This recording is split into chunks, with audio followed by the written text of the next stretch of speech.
मैं ज़्यादा ना कहते हुए मैं आपसे यही कहने आया हूँ कि भाई हम आपके साथ हैं, हर तरह से आपके साथ रहेंगे। आप शांतिपूर्वक, जिस तरह आप शांतिपूर्वक धरना दिए बैठे हो, आप इसी तरह देते रहोगे।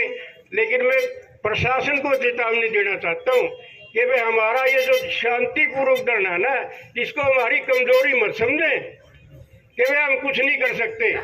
बहुत कुछ कर सकते हैं, लेकिन हम करना नहीं चाहते क्योंकि उसमें भी हमारा ही नुकसान है। तो इसलिए जो है नहीं, आप जो है डटे रहिए और जब तक न्याय न मिले तब तक जो है आप इसी तरह अपना धरना कायम रखें। जय हिंद। 13 महीने तो पहले बिठाए रखा और आज हमारे जो किसान शहीद हुए हैं एक मात्र बिजली के बिल के कारण, ये बहुत ही, जितनी भी इसकी कड़ी निंदा की जाए उतनी कम है।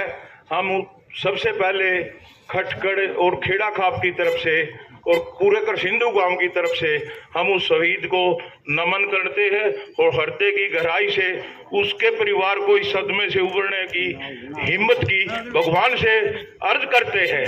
बाकी रही हम आपके, जहां आपका खून पड़ेगा, खेड़ा खाप और खटकड़ खाप बनाई हुई है अभी, हम जहां आपका खून पड़ेगा हम लहू बहाने का काम करेंगे। हम आपके साथ से ज्यादा न कहते हुए धन्यवाद। आपको मेरे को इतना आदर और मान दिया है। हम आज इस दुख की घड़ी में है, हमें आदर मान ये है सरकार से एक ही चेतावनी, हम ईंट से ईंट बजाने का काम करेंगे। ये सिर्फ बिनान खाप या दमदान गांव का नहीं था, ये शहीद पूरे हरियाणा का और हमारे किसान कमेरे का आदर्श था। इसके लिए हमें चाहे कोई कुर्बानी देनी पड़े, उसमें हम भागीदारी करेंगे, पीछे नहीं हटेंगे। धन्यवाद। जय हिंद। धन्यवाद चंदीराम जी।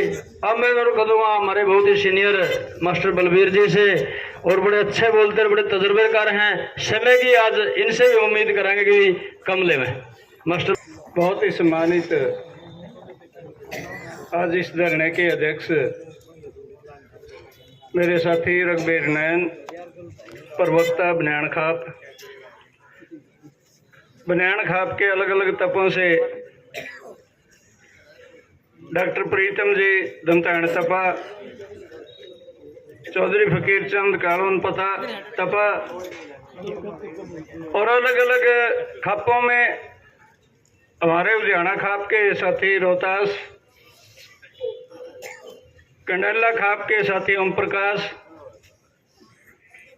हमारे खेड़ा खाप के साथी सुमित्र फौर और उनके प्रधान जी,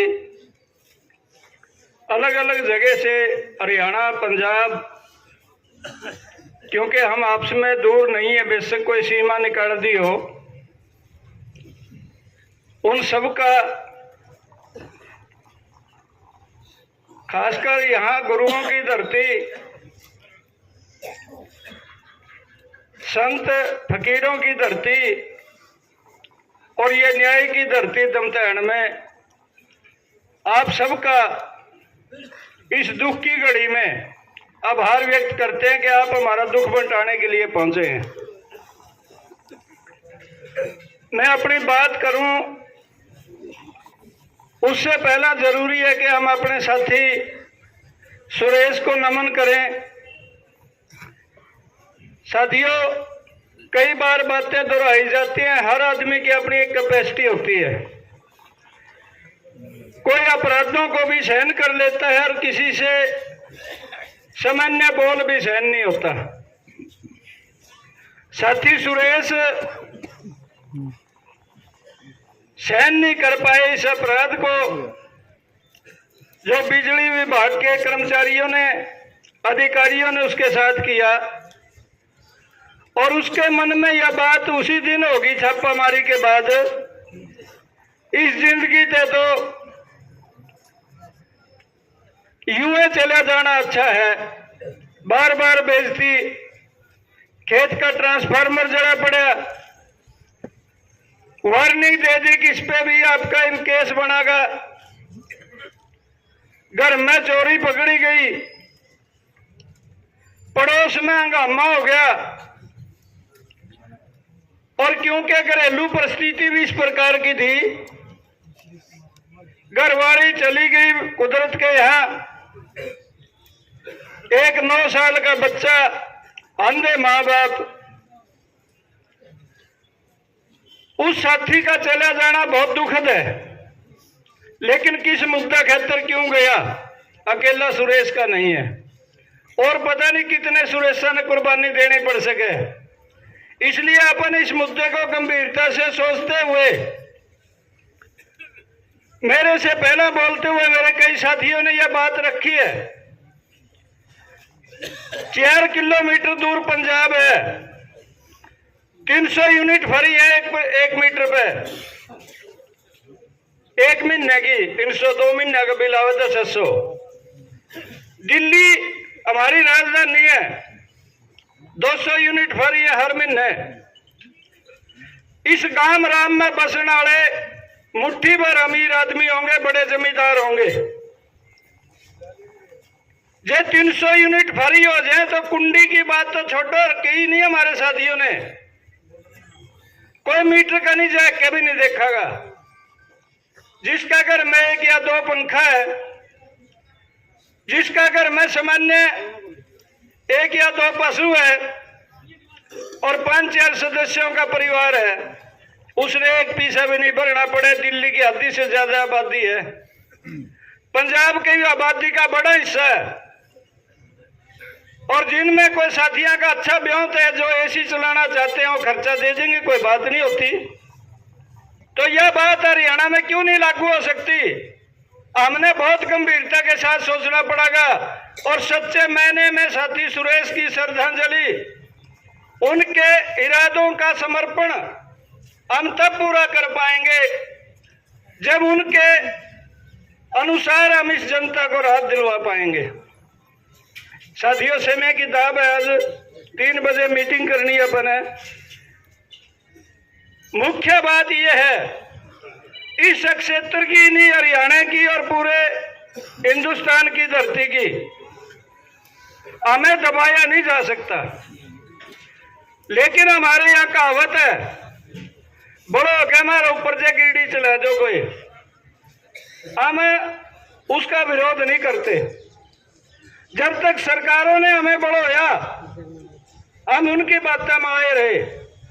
उन्होंने कहा हम जगमग काम उड़ावेंगे, हमने कहा बड़ी अच्छी बात है, 24 घंटे बिजली देंगे, समर्थन किया। उन्होंने कहा हम चोरी रोकेंगे, केबल लावेंगे, और ये कंडक्टर अच्छे नहीं है, हमने कहा कोई बात नहीं, ला दो, सुधार कर लो जितना हुआ है। बिजली मंत्री ने कहा कि हम इलेक्ट्रॉनिक मीटर लावेंगे और वो भी खंभे पर काट देंगे बाहर। हमने कह दिया कि कोई बात नहीं, कर लो तुम, लेकिन 24 घंटे बिजली दे दो और बिजली के बिल में रियायत कर दो। आज बिजली मंत्री ये कहता है कि हमने 65% लाइन लॉस कम कर दिया, 65% बिजली का बिल कम कर दो, क्योंकि ये जो चोरी होती थी या कोई और कारण था, स्पार्किंग होती थी, उसका लाभ मजदूर को, किसान को, छोटे आदमी को, गरीब को क्यों ना मिले। इसलिए हम मांग करते हैं 300 यूनिट की, इसलिए हम मांग करते हैं बिजली में कटौती की। साथियों, ये कोई समय भाषण का नहीं है, मजबूरी में बात है, इसलिए बता रहे हैं कि ये मुद्दे बढ़ेंगे और हमने इन मुद्दों के लिए खड़े होना पड़ेगा, ताकि आगे आने वाले समय में किसी और साथी सुरेश को अपनी कुर्बानी ना देनी पड़े। ये अपील करते हुए विशेषकर बनियान खाप का, उसके आसपास हमारी जो छोटी खापें हैं, उन सब जगह से लोग आए हैं और हमारा एक फेयर साफ सुथरा रिकॉर्ड है। हमने कभी अनुशासनहीनता नहीं की, लेकिन इसका अर्थ यह नहीं है कि हम डरते हैं। वकील साहब बिल्कुल ठीक कह रहे थे, 3 बजे के बाद जो फैसला लेवांगे, प्रशासन ने पहले जागरूक हो जाना चाहिए, बात करनी चाहिए, और 3 बजे अल्टीमेटम जो दिया गया था, बात नहीं होती तो हम फैसला लेंगे। ये जरूरी नहीं है कि उड़े बैठे रहेंगे। किसी भी समय हमारी कमेटी शख्स में कोई भी निर्णय लेगी, ये हमारा किसान मजदूर तबका हमारी माताएं, बहनें, बेटियां उस फैसले पे फूल चढ़ाते उसका लागू करेंगे। हमें अगले कदम कोई भी लेना पड़े, अभी 3 बजे कमेटी फैसला करेगी और उसमें सरकार को ये बता देंगे हम अनुशासित हैं, अनुशासित रहेंगे, किसी भी सरकारी संपत्ति का नुकसान नहीं करेंगे, किसी प्राइवेट निजी संपत्ति का नुकसान नहीं करेंगे, लेकिन आंदोलन को उस दिशा में भेज देंगे कि सरकार ने सांस लेना औखा हो जाएगा।